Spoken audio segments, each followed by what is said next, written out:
What's up, everybody? Welcome back to the Field Guys podcast. Today, we will be covering the NFL draft and that whole Tua situation, which has developed significantly since our last podcast.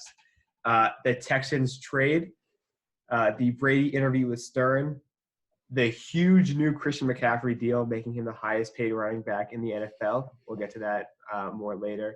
And, of course, our weekly quarantine to-do list. So first, stuff was happening on my computer. A lot of pop-ups. Max, how was your mountain chalet visit? It was pretty nice. Nice little retreat. I mean, we're kind of self-isolated anyways, but nice little retreat there. Wait, which mountains are these in? The Himalayas. They're not in the Himalayas. I don't know. They're like Western Virginia. The I don't know. Himalayas aren't in Western Virginia, Max. Oh, I'm aware, Cameron. Okay. What have you been doing, man? What have I been doing? Yeah. Well, while you were gone, I didn't have anyone to play Call of Duty with except for Mo. Right. And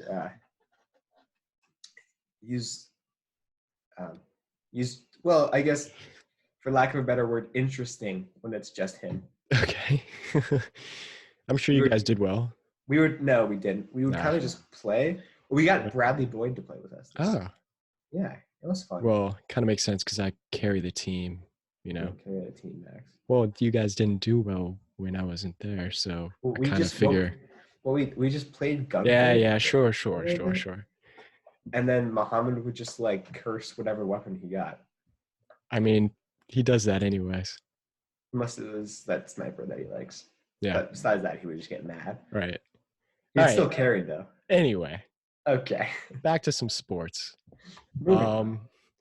So, with this whole quarantine thing, a lot of things are being canceled. The MLB season. There's talk about canceled that yet. Well, they're delaying it. You know what I mean? They're canceling, postponing a lot of stuff. One thing they're not is the NFL draft. They want to go through with this. Roger Goodell wants to steamroll through this, get it done. So they're doing it through Zoom. What do we think about this? Yeah.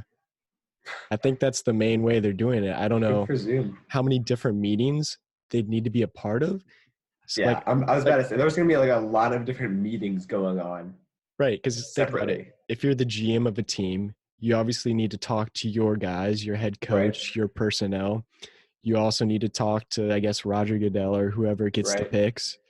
Got to talk to the players you draft. Yeah, and then those people probably have to talk to reporters. And you're talking to teams if you want to trade with them. You have to contact teams that you want to trade with.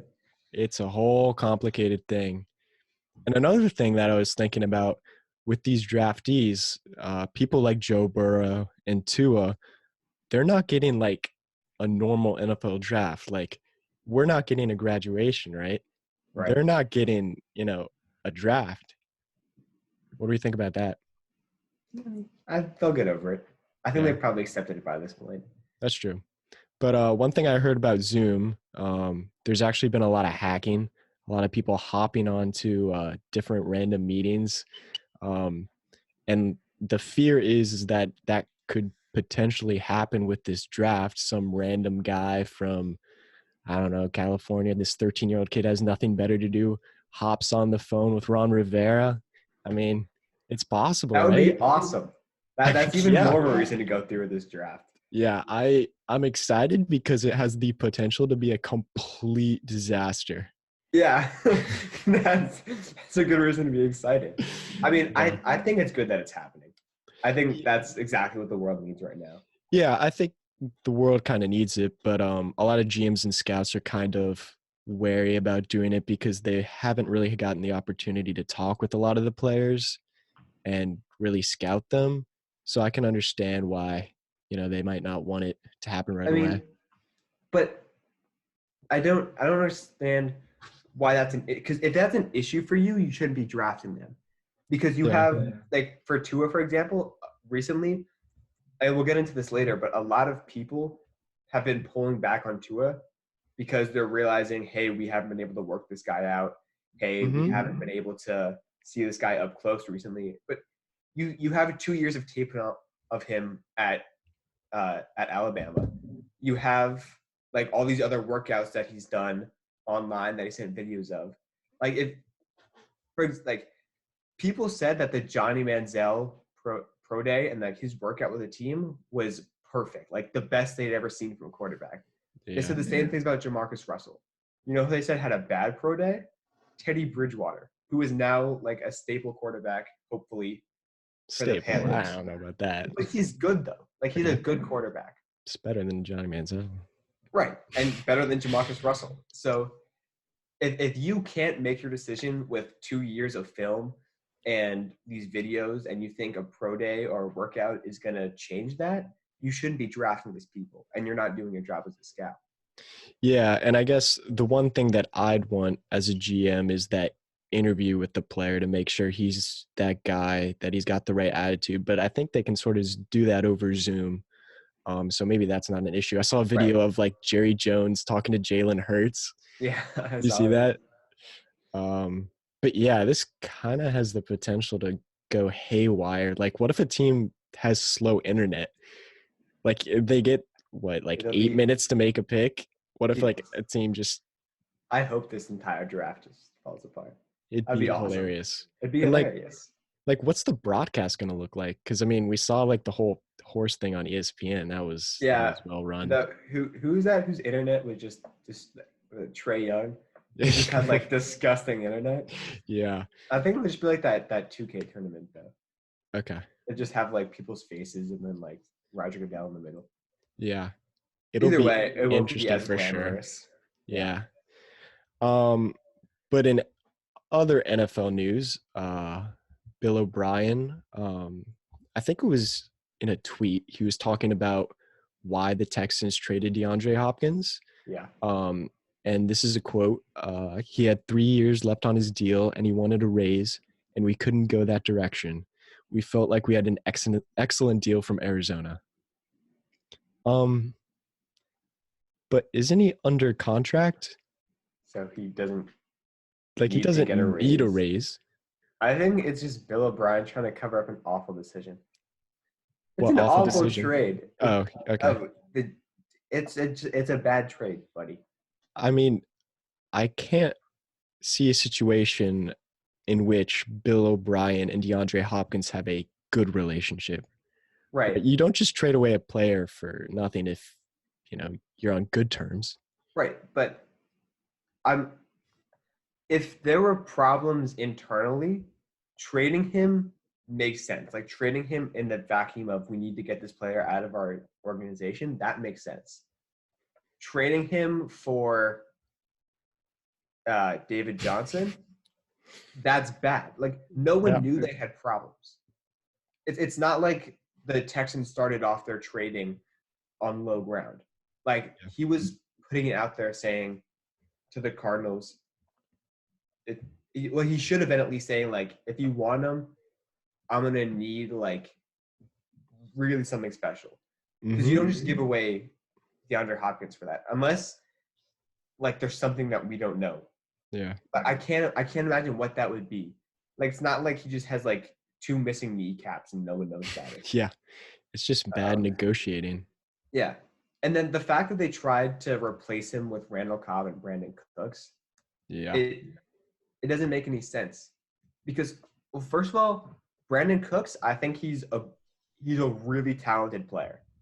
Like maybe a little bit of a one-trick pony. He's like very fast, but he's a really good player. Seems to be a great kid, like a great personality. But he went to the Patriots. No, he was at the Saints. The Saints had him for a little bit. Sean Payton says, not working for me. Goes to the Patriots. Patriots say, not working for me. Goes to the Rams, who are notorious for paying people early and making like huge contracts for no reason. Goes to the Rams, doesn't get a lot done. So you'd think that even though he might be this great kid, and even though he's really fast and a decent receiver, if Sean Payton, Sean McVay, and Bill Belichick can't work with this kid, and they like something is wrong when they're trying to work with him and they don't see the reason to keep him in town, there's a reason behind it. If 3 fantastic coaches don't see a reason to keep him, then there has to be a solid, like, fundamental reason that they're not keeping him. And we've seen Randall Cobb bounce around a lot too. Right, because of injuries and it just feels like they're grasping to compensate for this loss, and they haven't succeeded yet. Yeah. And the Texans, I mean, they have Will Fuller, but I feel like he is a very similar player to Brandon Cooks, and I just don't see this whole situation working out. It's definitely a downgrade, I feel like, for the Texans. For I sure. really don't see them making much of a playoff run. I mean, they got Deshaun Watson, who will always be good, but he really doesn't have a lot of help around him. I don't know. Bill O'Brien's got a lot of power. Like, there's no one stopping him, no one keeping him in line. And I've always tried to stand up for Bill O'Brien because it always seems like he's like at least a decent coach. Like he's bad with like situational awareness, but he's a decent coach. Mm-hmm. But I think like this is why people always like make fun of him, because this is similar to a situational awareness where he's making stupid calls like in the heat of the moment. Yeah. And if this doesn't work out, I'm sure he's going to be gone next year. Oh yeah, there's no way. Yeah.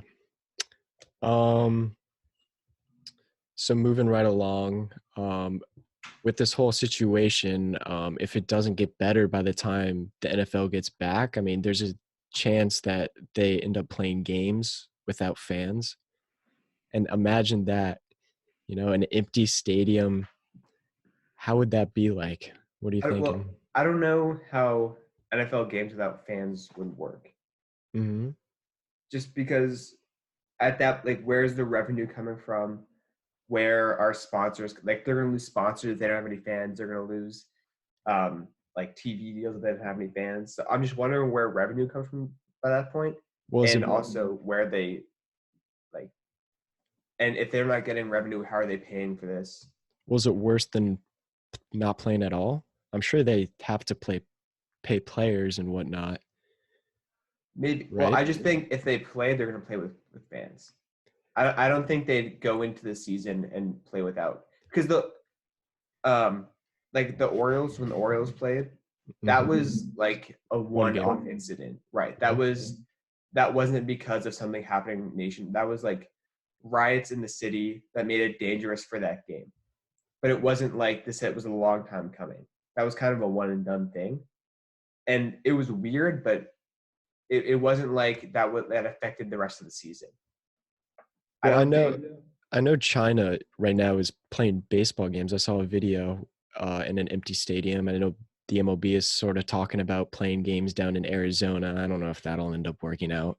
And March Madness was going to be run without fans, but the situation got worse, so they canceled the whole thing. So I think it's definitely in the cards. I agree that it doesn't really make sense. I just don't see it being super. I mean, I don't want to say it won't be entertaining, but it'll definitely be different. I think the NFL is more fan-centric than most other sports are. Like, the NFL isn't as centered around fans as I think the NFL is. Mm-hmm. So I think that's a difference in the two situations. And I do not see a situation in which the NFL plays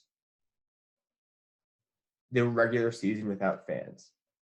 Maybe the preseason, I can see them playing without fans because no one goes to those anyway. Yeah. But I don't think the NFL will start on time if they can't have their fans. Right. And how far can they push back?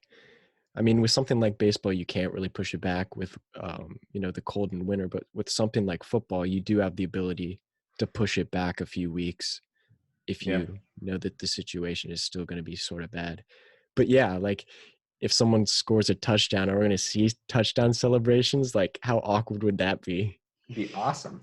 What are you talking about? I think I think if they play without fans, that's a whole new way to celebrate. Like, can you imagine, like, people do like the Lambeau leap and they jump into the crowd.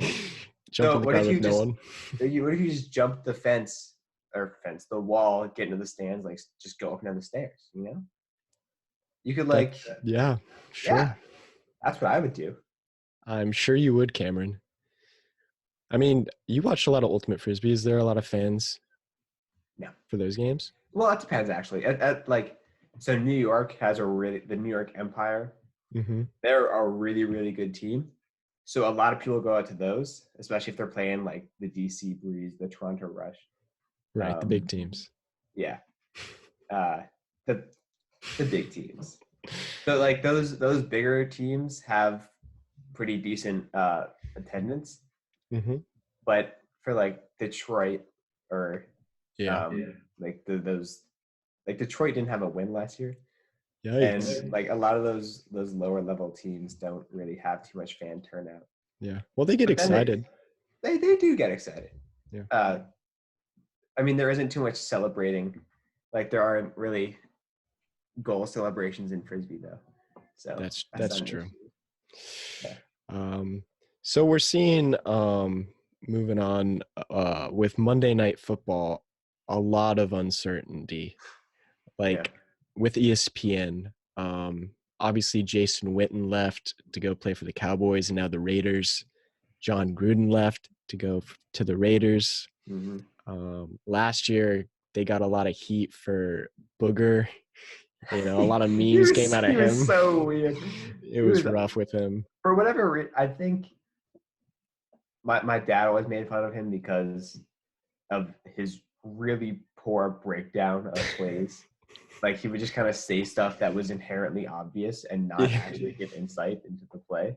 Yeah, and I know you got onto Twitter a little bit late, but during the season there was sort of this meme with him, and it would be like him explaining something, but like something super obvious. That's what he does. I didn't mind him. I thought he was friendly. I liked him. I liked his personality. Okay, Cameron. I mean, he's a good guy. He's a good commentator. Yeah. It's just I don't know. He sounded dumb sometimes. Yeah. But ESPN's kind of swung and missed with a lot of big guys. They tried to go and get Tony Romo. They offered him like the world, and he said no, and he stayed. That looked bad for them. That looked really bad for them. And then they went and tried to get Peyton Manning, offered him $20 million. I didn't know they made that much. That's more than like most players. That's insane. He said no. And then they went and they tried to trade for Al Michaels. Yep. That didn't work. That's a thing. You can trade broadcasters, apparently. All right. I guess they have contracts. I guess. Wait, okay. This is kind of an aside. Can you trade coaches? I think so. I've heard about it. I feel like you can. A couple years ago, I saw like a story that the Redskins might try to trade for like Mike Tomlin. Interesting. But I've never seen it happen. I don't know why it doesn't happen more often. That'd be cool. It'd be cool, but I feel like it'd be really weird.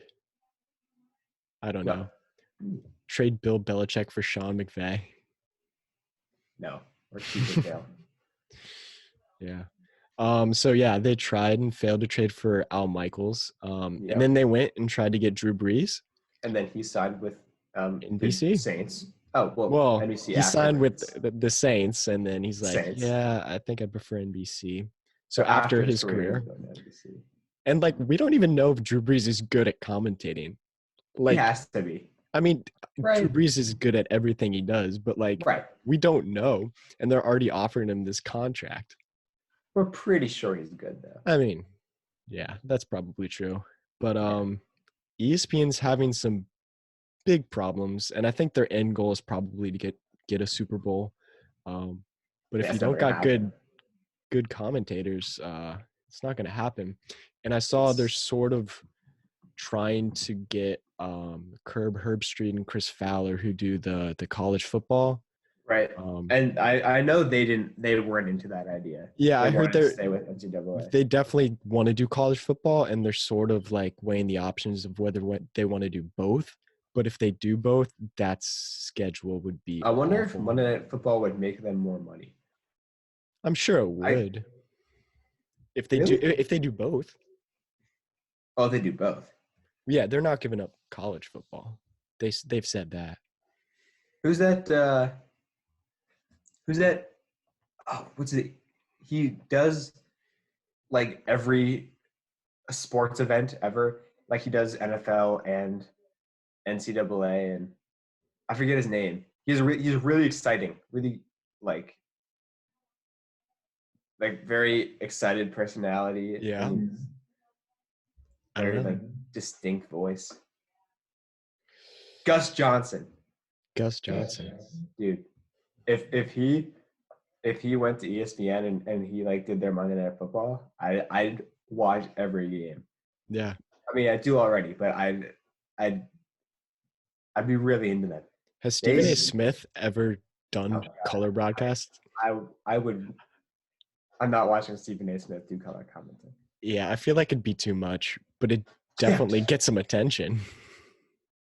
It'd be interesting.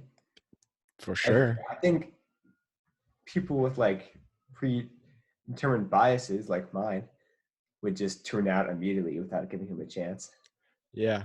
Because he bothers me. Is there anyone right now in the NFL that's playing who you're like, that dude's going to be an awesome broadcaster when he retires?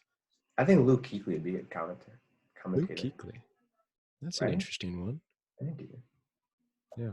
Do you think Tom Brady has the ability to commentate? No. I do not. Do you think he has I just don't get that feeling from him. Do you think he has a coaching career ahead of him?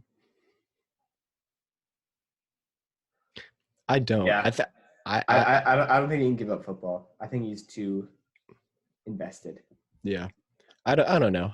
He has his whole brand and whatnot. I feel like he'd just focus on that side of his career after he's done. Maybe not coaching, but he's certainly going to do something related to sports or football. I'm sure he'd mentor. Like after his playing career is over. But speaking of Tom Brady, look at that transition. That was a nice transition. I'll give you that. So he had no, actually, that was yeah. But he wrote an article in the Players Tribune, and he also had an interview with Howard Stern, and he was talking about things. That was a weird interview. Did you listen to that thing? Not the whole thing. Oh my god, it was weird. Yeah. Being a Tom Brady fan. Yeah, but he said some interesting things. Yeah. One quote, I think this was from the Players Tribune. He was talking about how can I keep maximizing what I do, put everything I can into it, make it the best I possibly can. Yeah. He sounds like he's super motivated. He's physically as good as he's ever been, which I don't think that's true. You can't be how good was he? How good was he physically in the first place? Yeah. He didn't have very far to drop. That's very true. My guess is he just means his arm. And he's always had a good arm. But one thing that I thought was kind of interesting, and I don't think it relates as perfectly as he made it sound. He talked about comparing his playing in his 40s to music and painting. So he was like, well, people in their 40s that are musicians, they don't just stop making music. Painters in their 40s don't stop painting. Yeah, that's a little different. It was definitely not exactly the same thing. Yeah, but to his credit, he puts the right food in his body. He trains well. Good for him. I mean, honestly, like, when is he going to retire? Like, we could 45? see him play. Like, 50 is not out of the question. I think that's pushing it. I think it is. No one's going to sign him. If he keeps winning. If he keeps winning at 50, then I don't know. I think it really depends on these next 2 years. I think if he does well, then you could see another 2 or 3 years in the tank. If he does really bad, I don't see 50 at all. That's not. If he does really bad, there's not a chance. I don't. Even if he does like decent, I don't see him getting past 45.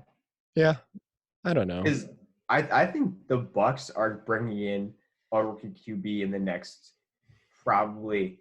If they don't draft one in this year's draft, they're definitely getting one next year's draft.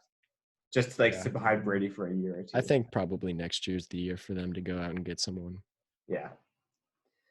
But did you see his he was talking with Howard Stern about how in high school and college he used to get high and get drunk all the time. Did he actually? Yeah.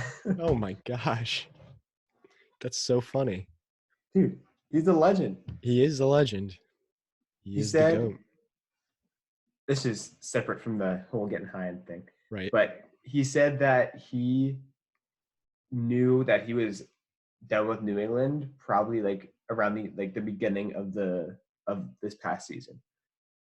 Oh yeah. I heard something where it was before the season even started. Yeah. That he knew. I mean, I think it started, I think, because there was an article that came out, I think after the Eagles Super Bowl. It was maybe after the Eagles Super Bowl or the Rams Super Bowl. It was one of those two Super Bowls. Mm-hmm. And an article came out from someone in the New England organization where they said they were asked by a reporter how big of a part did Brady play in this. Yeah. And that staff member said, I think we could have won with any quarterback. Or it was something along those lines. And I think that opened the door for him to be like, all right, that's not exactly what I was looking for. Yeah, and then Belichick kept treating him like he was nothing. And I think after all these things built up, it was it makes sense to me that by the beginning of this past season, he was like, I can't do this anymore. Say they somehow win the Super Bowl last season. Do you think he stays? I don't see a situation where he leaves after winning the Super Bowl. I see him doing it. Because after it would have changed, I think, because if after that Super Bowl, hypothetically if they win, and then Brady gets the contract he was looking for, and he wins the Super Bowl and Belichick finally says yes, you are an important part to our franchise, I think that changes things. Mm-hmm. Especially if none of them know that he Brady's having these doubts. And this is genuinely coming from a place of, hey, we need you. Yeah. But I think I don't see, even if they do win the Super Bowl, I still don't see Brady getting the perfect contract he wanted, or Belichick saying, hey, you mean a lot to this team. And in which case he still feels underappreciated. Which is crazy. Belichick's never been known for his warmth. No, not really. Did you see? Go ahead. With Belichick's son on the sideline, I thought it was so funny because he was always just angry. Dude, his son looks exactly like him. I'm hip. I'm so hip to that. Yep. So we talked about a little bit about the draft, but the Tua situation has really picked up in recent days. A lot of speculation. The Dolphins sort of becoming less interested. There have been a lot of teams that have been, not a lot, but they're all the teams that were mainly in the running for him have started to pull back, and his stock is dropping. Mm-hmm. It seems almost out of nowhere. And the Dolphins seem very interested in Joe Burrow instead. And honestly, they have the picks to make it happen if they want to. They have so many. I don't think it would be the right move for them because they could really build a nice young team and still get Tua. But, if Joe Burrow's their guy, they can make it happen. Right. I think if they see something good in Joe Burrow, because if Joe Burrow goes to a good, solid franchise, he will play well. He will be a very good starter. And I think if he goes to the Dolphins, that's definitely a really good landing spot for him. Yeah. And I think after the free agency they've had, they can give up a few draft picks and still be fine, because they have a lot of early picks in the next few drafts, right? In this year's draft and next year's draft. So if they feel Burrow's their guy and he can change their franchise, I wouldn't fault them too much for going after him. Yeah, and but I think Tua's the better prospect. So I don't understand why you give up all these draft picks and get a what seems to be less talented prospect. Yeah, I totally agree. And another interesting thing, there was a report that said some of the Bengals people actually like Justin Herbert as a quarterback. Justin I don't Herbert's know. good. I He's like him. good. He's very raw, as is I feel like Jordan Love.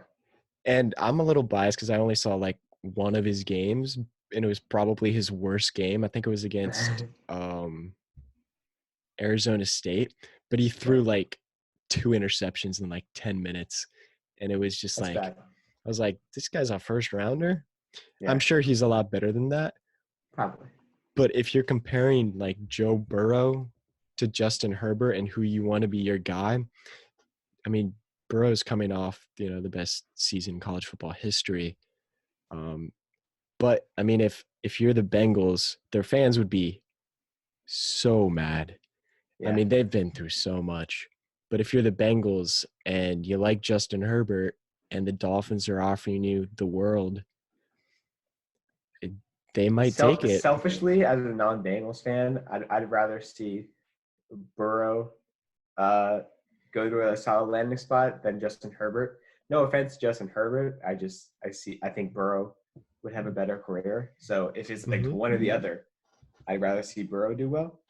Because I don't think anyone who goes to the Bengals this year will have a solid career. I think there's a chance. There's always a chance. There is always a chance. It's like going to the Redskins, right? No, I think it'd be better if they went to the Redskins. That is the last time you're ever going to hear that. Wow, that's really surprising, actually. Well, I guess they've gotten rid of everyone pretty much, so. Yeah, they didn't. An entire front office flip. So I think you guys are off to a good start. Yeah. As a Patriots fan, though, do you think the Pats have a chance? Do you think? I don't think they have. He's okay. Well, Tua is definitely not making it to 23rd. Well, that's not happening. So, I don't think the Patriots have the picks to trade. Yeah, that's probably true. Unless they trade like some of their actual players, probably. And but why would they do that? I don't know who they have that's worth it to get Tua. Yeah, I mean, you know better than me. I mean, they have a solid defense. Right. I mean, they lost Kyle Van Noy and a few. Yeah, but still, they have probably one of the better. They have a solid defense. Yeah. But if they give up those defensive players, that now they have a subpar defense. Yeah. And they still don't have any offensive weapons for receivers. So it means it's Tua going to the Patriots, assuming they get this trade off. It's Tua going to the Patriots without any weapons and without a solid defense that he can sit behind that will help him get through games. And it means he's also starting immediately, probably. If not, they're not going to sit him for a year behind Jarrett Stidham. Yeah. So he's starting immediately, which means he doesn't get that year to acclimate. Yeah. I don't know. I don't think the Patriots. Like I don't think the Patriots in a great spot. I think the Patriots are just gonna put their heads down and grind through a 7-9 season this year. Yeah, but I think that's sort of rough for them because if they go 7-9, they're not going to be lined up for that, 1 through 5 pick to take your franchise quarterback. They're probably going to sit around 10 or 11. And not a lot of great quarterbacks fall to 10 and 11. It seems like people like Stidham. From what I've read, it seems like he's got a good arm and people are liking Stidham. I don't know if that's just the Patriots doing the classic, yeah, we love our guys and everyone here is good. Or if it's but it seems genuine from what I've read. Well, if Brian Hoyer is your alternative, I don't see any other option. He's signed with the Patriots 6 different times. dude. I think it's awesome. He's the Well, of man. course you think he's awesome. He's awesome. All right. The greatest backup quarterback of all time. Mm-hmm. The Lou Williams of the NFL. Right. Good comparison. Thank It's you. actually an awful comparison. Max, shut up. So nothing much is happening in sports. Agreed. But we saw was it last night? The horse game? I think the quarterfinals. The quarterfinals last night? I don't know. We'll say it was last night. Okay. But we saw the horse game with some NBA players. Zach LaVine with the upset, I feel. With some former NBA players, some WNBA players. Yeah. Interesting. I don't know how to describe it. I thought that what's his face? Trae Young, if his internet is any indicator for how the sports world is able to do FaceTime or Zoom, then this NFL draft is going to go poorly. Yeah. But I mean, it's something. I like the concept and like the sentiment behind it. I think it's what the world needs. Same with the 2K tournament. Yeah. I mean, did you see Mike Conley's gym? No. He had like a full out gym, I guess, in his house. Really? I know Shaq has that. Yeah. And then you compare it to Trae Young and it's like night and day. Yeah. Dude, Paul Pierce apparently lives in a castle in Italy. Insane. Did you see that thing? No. It's has this it's insane backyard overlooks rolling hills. Yeah. And he has this marble pool. Jeez. It's insane. Yeah, I saw a tweet. It was like Paul Pierce was born to be a retired NBA player. Yeah. Yeah. Didn't Paul Pierce get upset by Zach LaVine? Probably. I think he did. Probably. Dude, either way, I think Zach LaVine winning is it's an upset. Well, he is pretty athletic. Yeah, but he's got the dunk contest. Yeah, but you weren't allowed to dunk. So. Well, sure.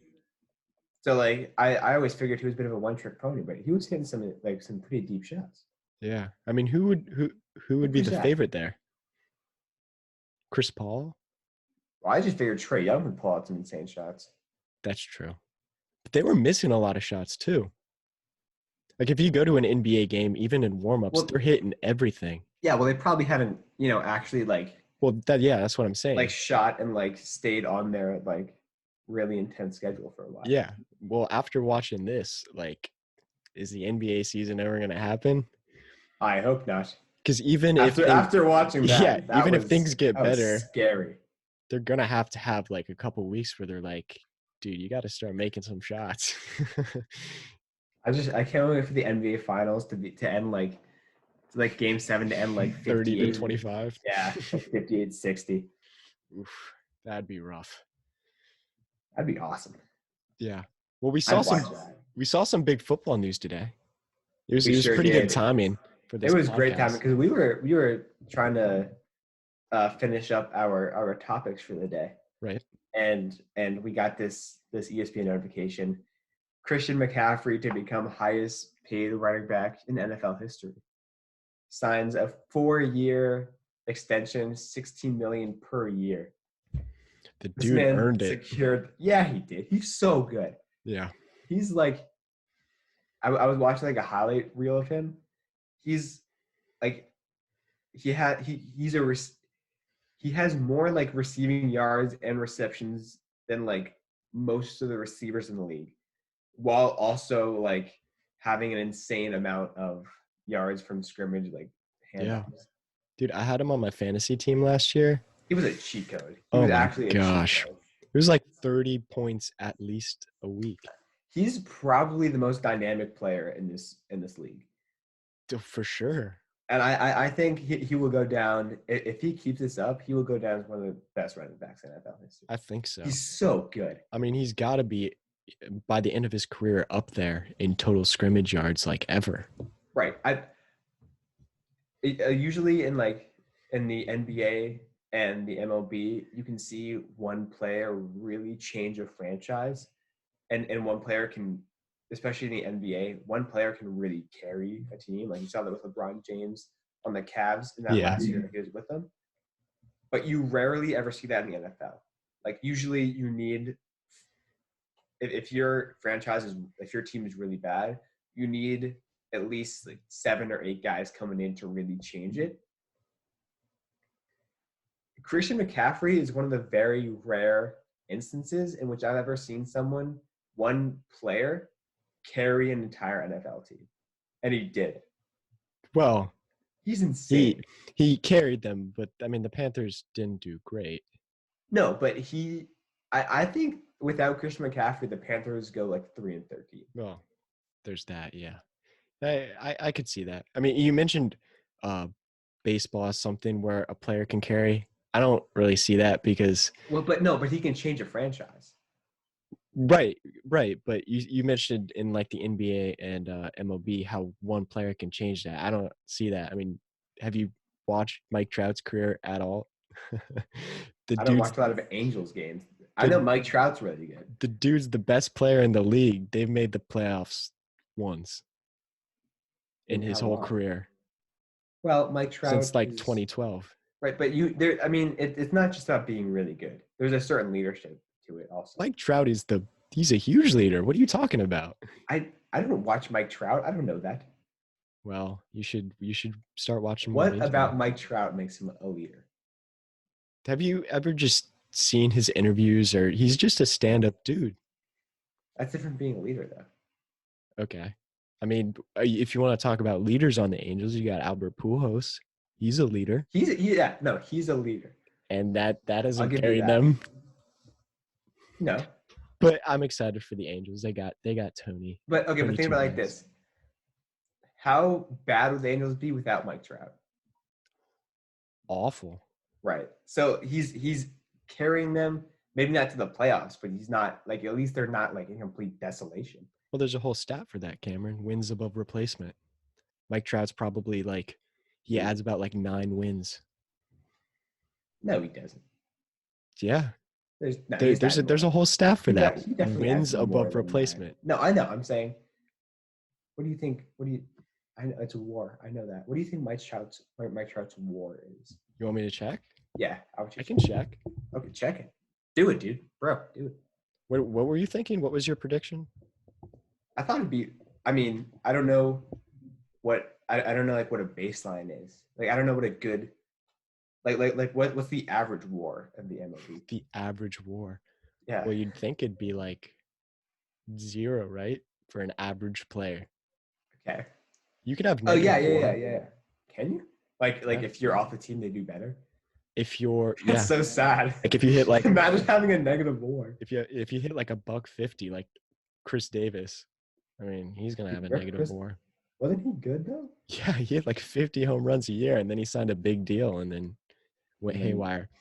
Yeah. Mike Trout has a WAR or last year he had a WAR of 8.6 in his total career. Good job with 73.4. He's added 73 wins to the Angels. And how long has his career been? Since he came up in 2011, but his career really started in 2012. Okay. So good. He's good. Something like that, like carrying doesn't necessarily mean like you take them to the playoffs every year. It could be like you're taking them out of desolation. Sure. Okay. I think we were saying the same thing. Okay. Awesome. You want to talk about Stanford a little bit? I mean, this was something interesting I saw that Stanford landed the number 6 player in the ESPN Top 100, which is the highest ranked recruit they've gotten in the era of the ESPN Top 100. Yeah. Well, didn't McCaffrey go to Stanford? Yeah, it's for basketball though. Oh, it's for basketball. Yeah. Nice. For football, it's the top 300. But for basketball, I mean, Stanford's decent sometimes, but they're not like an insane program. Yeah. Well, who's the guy that went to Memphis? What, the guy who went to Memphis? I know the Penny number Hardaway one coaches there. The number one like overall player last year. last year. Was it last year? Yeah. I know who you're talking about. Yeah. He went there because of Penny Hardaway, though. Yeah. But like they're not usually great. They're decent, though. They're decent, but they're not when like John Calipari Duke was there, or Kansas. Yeah, right. But then he had all those issues with recruiting, so it didn't even matter. Right. But yeah, I mean, it catches your eye. It's not something that usually happens. I mean, we usually see Duke grab all these mean, guys. I just wonder what set Stanford apart from. I mean, they got some good academics. I guess if he's really into academics. I mean, or if they offered him like something insane. I don't know. You can't do that. Well, you can offer full ride, but like most of those kids in the top 15 they're getting full rides, Cameron. Yeah. Because I mean, with the whole recruiting rules, you can't offer them money or anything. Right. So, I mean, what do you look for in a college? Right? Maybe he right. just. Well, I look right, but I'm not the number 6 player in the country. Yeah, I mean, I don't think it's always just about who's got the best. Yeah, I mean, maybe he's a genius. Chance of winning and whatnot. You really want to look at a whole school. I mean, you're going to be living there for the next, well, not necessarily the next 4 years, but for him, probably for normal people. Year. Yeah, right. Yeah. But I think it's more than just about who's the best team. It's just the best. And Stanford's always a school that's like, very popular. People want to go there. Yeah, it's a beautiful campus, and they have fantastic academics. And if he's really into academics, then they have a decent program. I mean, it's good. Yeah, I just wonder if academics was enough to like push that over the edge. Because I'm sure at that point, like at that point, if academics is important to you, you can always go to Duke or UCLA, or like those like there are still really smart schools that they have good basketball programs. Also, do you know where he's from? Because he could be from around that area too. Could be a California. I think he's from California, but I know like UCLA was also recruiting him really hard. Okay. Yeah. So that probably had some influence on him. You want and the number 1 player still hasn't signed yet. That's interesting. That is, I know he's signing on the 17th, I believe. Really? Yeah. Which feels late. 4 days. It's close. All right, we wanna talk about some recommendations. Let's transition to the weekly quarantine to-do list. Yes, I'm sure all of you guys are following our recommendations to a T. Closely. Yeah, for sure. For those of you who aren't, why do you even come listen? Yeah. I'm kidding. Please listen. So my listening recommendations this week are Mandolin Orange, which is this like cool acoustic band. They do a lot of like it's not country. It's just like a chill acoustic music. Cameron doesn't like country. I don't like country. Oh, I don't like this like the stadium brand country, like the Keith Urban stuff. But I don't like the stuff that's real. I like. Okay. Like Keith Urban is just it's all fake. Well, that's kind of what country music is nowadays. Right, that's what I'm saying. Like, I don't like this new. You don't like new country music. It's not. Right. You don't like fake country music. But this new country music is fake. To you. In general, they're writing songs for like these working class Americans while they're wearing like $3,000 boots, and like they're acting like they live on ranches and like drive red beat up pickup trucks when they drive Cadillacs. Maybe they do, Cam. But they don't. Like they're writing these songs about being a farmhand and like falling in love with this country girl in the middle of nowhere from like a private jet. That's true, but it appeals to those people. Right, but it's not genuine. Okay. And that's the part that bothers me. Okay, Cameron. Go ahead with your next pick. We got Harry Mack. And I found this guy on a video where he was freestyling for Joey Badass.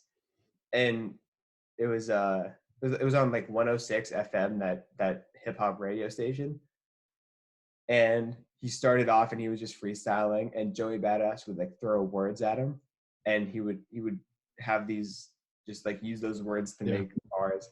And then like Joey Badass started like getting like doing really intense words, like assimilation, and he was still getting in there and like dropping that word in there. So I think freestyling is like his main thing, because I also saw him do a video with Kendrick Lamar where he was doing the same thing. Yeah. And I know he has a really big YouTube channel, and he'll just freestyle, and his freestyles are insane. But I looked him up on Spotify just to see if he actually has any like recorded music that he writes, and he does, and he has a fantastic voice for rap.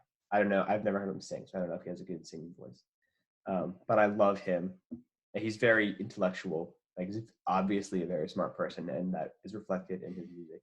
Yeah, I mean, freestyling, that takes it's talent. Intense. It is, like, to watch him, like, you can see his brain working, like, while he's doing it. Like, his eyes are fluttering back and forth while he's doing it. Like, you can see him really work at it.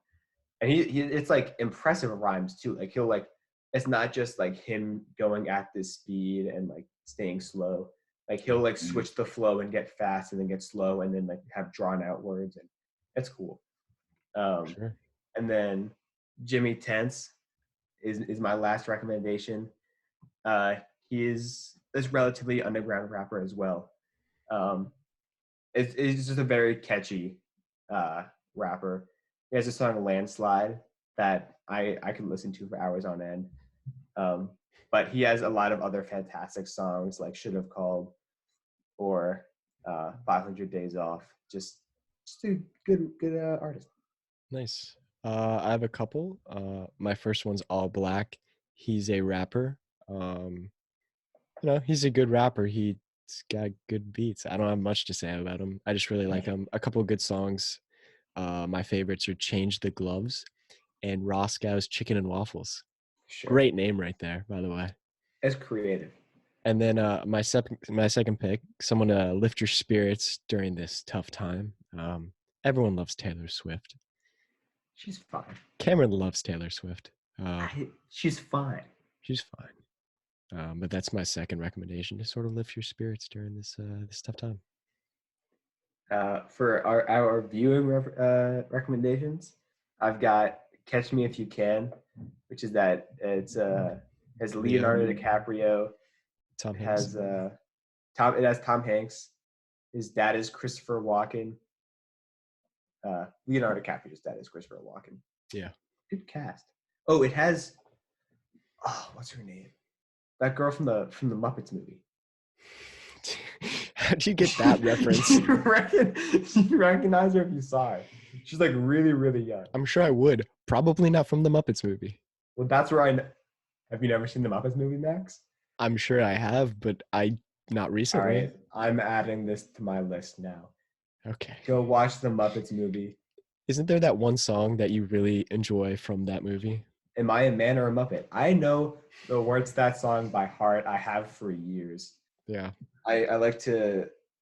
My friend Gil and I sing it a lot. We harmonize. Yes, you've played that song several times for me. It's touching. Sure. So my recommendations. First one got some Oscar love. I don't know if they won anything, but they were definitely nominated for some stuff. Marriage Story. It's a Netflix original. Darth Vader guy. First of all, it's Kylo Ren. All right. Adam Driver. I thought that was the girl. What? What's the girl's name? Oh yeah, no, you're right. I didn't. I only saw the seventh one. I didn't see 8 or 9. Sorry. Really? No, but you're right. You need to go. You have all this time. You should go watch them. I've never heard like an enticing review about it. Like I've never heard anyone tell me you should go watch that. But the reviews are from like Star Wars super fans. No, the reviews are from like people at our lunch table. Yeah, but I don't know. I feel like when people review these Star Wars movies, they have their mind made up before the movie of what they want to happen, and they see the movie and they're like, "This is awful." But I've never heard Like they're fine. Like I don't have a problem with them. People tell me like I usually don't either, but I've never like no one's ever like told me you have to like you should go see this movie. Yeah, but I'll I be feel like, like how was Star Wars? They'll be like, it was fine. yeah, but I feel like Star Wars is the type of movie you sort of need to stay like culturally like aware. Yeah, but no one ever Right? references 7, 8, or 9. People just reference 1 through 6. It's really only 4 through 6, and 1 through 3 are just to make fun of them or for memes. Anyways, Marriage Story is great. Adam Driver It's is also a great actor. he is. It's also got Scarlett Johansson, who is amazing. My next is The Pianist, also on Netflix. It's about a Jewish family during the Holocaust and how they sort of survived. The main character is a pianist, and he's pretty good. He's a pretty good piano He's good player. at piano. He is. Is that important to the plot? It's a yes, it's very important to the plot, but it's a very slow moving film. Oh god. But at the end, you're just like, this was nice. Is that what you were like? Yeah, I don't think you would love this movie because it's so slow. Okay. But I like it. You are Jewish. I am. Yeah, I could connect to my heritage. Yes. And my last is a TV show on HBO, Succession. I just started watching this, and it's fantastic. I hear a lot of good things about this. It's about this maybe billionaire, definitely millionaire family, where the dad runs a company, and his kids are kind of all trying to take control, and that whole situation. It's very entertaining. I've heard people like are really into this show. Yeah, I mean the IMDb score is like close to a 9, which you never see. It's good. Well, I don't review IMDb scores that closely. I'll take your word for it, though. I can tell. I never seen Star Wars. I've seen 1 through 7. I'm kidding, Cameron. It sounds like you're really into this. Yeah, I am. Well, I know another HBO show that a lot of people love is Barry, and I've been meaning to watch that. Yes. Bill Hader. Yes. Yeah. That would be a good. Although apparently it's not like a comedy. It's like a. I've seen like commercials for it. It seems like a half and half sort of deal. I think it's like it's funny, but more like it's like a dramedy, like a dark comedy. Yeah. I could see that. I've been doing recently. I've been doing a lot of ping pong trick shots recently. Those are really satisfying to work at it and then finally make it. I don't use a hydro flask because I don't have a hydro flask. I just use like one of those like solo cups, but it's still fun. Yeah. Have you posted it on TikTok, Cameron? No, I don't think I'll get enough. You could become famous. I think I'm too late to the party though, because people have seen such amazing stuff by this point. Like it's literally just like me like throwing it across my kitchen and making it. Like there's no flair to it. Yeah, we should once this whole quarantine thing's done, we should step it up and do like some frisbee trick shots. You should. I have one where I made it from my driveway for basketball hoop. Which ping pong? No, it was a frisbee. Okay, I was gonna say there's no way you can throw it that far. Yeah, I think I want to start like a separate web series. And by web series, I just mean TikTok series or something along those lines, like just Snapchat story even. Okay. Where I learn a new skill every day, but it would be like it'd be like ironic, like it wouldn't genuinely be a new skill. Like I'm not going to give anything away, obviously. Right. Artistic. I don't want like my intellectual property being stolen. Of course. By someone listening. Yeah. I'm looking at you, Max. Max, I'm going to steal. You can join me if you want. All right. Help me out. I'm intrigued. Okay. Well, after we're done recording, I'll explain it to you. Okay. And then maybe on the next podcast, we'll talk about. We'll learn a new skill on air. How about that? I like that idea. Actually, we'll learn a new skill. You know what I've been trying to do? I've been trying to learn the words to "Never" by Jid. Is this your idea of a skill? No. Okay. You know what a skill would be? That fast part to that Eminem song. Yeah, I think we have to. No. I think we need to like start off slow by learning Rap God. And then we could work our way up to the Godzilla part. Okay. That would be a skill. That if you can drop that, that's insane. I mean, Rap God's pretty difficult too. Right, but the Rap God thing, it's like a 15-second part of the song. He goes really fast for like 15 seconds. In Godzilla, he goes fast for like 45 seconds. Okay. I think he goes faster in Godzilla too. Yeah, for sure. Well, I think that about wraps it up for this. Thank you, everybody, for listening and joining us so much on the third episode of the Field Guys podcast. Yes, make sure to go follow our social media and on all platforms. Subscribe to our podcast on all platforms and leave some amazing reviews. That would be lovely. And feel free to send in questions. We love answering questions on there. And yeah, we didn't do questions this time, but we'll definitely do some questions the next time. We love to hear from you guys. All right. Thanks, everybody. Love you all. See you later.